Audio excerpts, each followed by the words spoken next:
অর্জুন, প্রথম দেখার মুহূর্তে আমার হৃদয় দিয়েছিলাম তোমাকে, অথচ আমার শরীরকে প্রথম আলিঙ্গন করলেন ওই মহাভাগ, যার খ্যাতি ধর্মপুত্র বলে।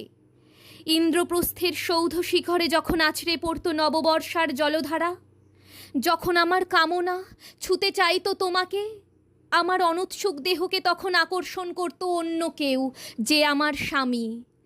বসন্ত রজনীতে কিংসুকের প্রমত্ত উল্লাস মুহূর্তে তোমার ব্যাকুল বাহু টেনে নিত আমাকে নয়, অন্য কোনো যুবতীকে। বারে বারে আমাকে সন্তানবতী করেছে পুরুষ, কিন্তু তারা প্রত্যেকেই আমার আকাঙ্ক্ষিত নয়। কোনো প্রার্থনা নেই আমার। কুরুবৃদ্ধরা বিলাপ করুন, জ্যেষ্ঠ পাণ্ডব প্রহর গুনুন, কোন পুণ্যলগ্নে ধর্মরাজ্য নেমে আসবে মাটিতে। ভীম, অনুগ্রহ করে স্তব্ধ হও। নকুল, সহদেব, বিচ্যুত হয়েও না অগ্রজের প্রতি অটল বিশ্বাসে। আর অর্জুন, অন্তপুরে যাও, সেখানে তোমার জন্য স্নিগ্ধ শরীর সাজিয়ে রেখেছে তোমার কোনো প্রেয়সী। শোক নয়, লজ্জা নয়, এই রাজগৃহে দাঁড়িয়ে আমি জানলাম প্রেম নয়, শ্রদ্ধা নয়, অধিকার নয়, নারী শুধু প্রয়োজনের।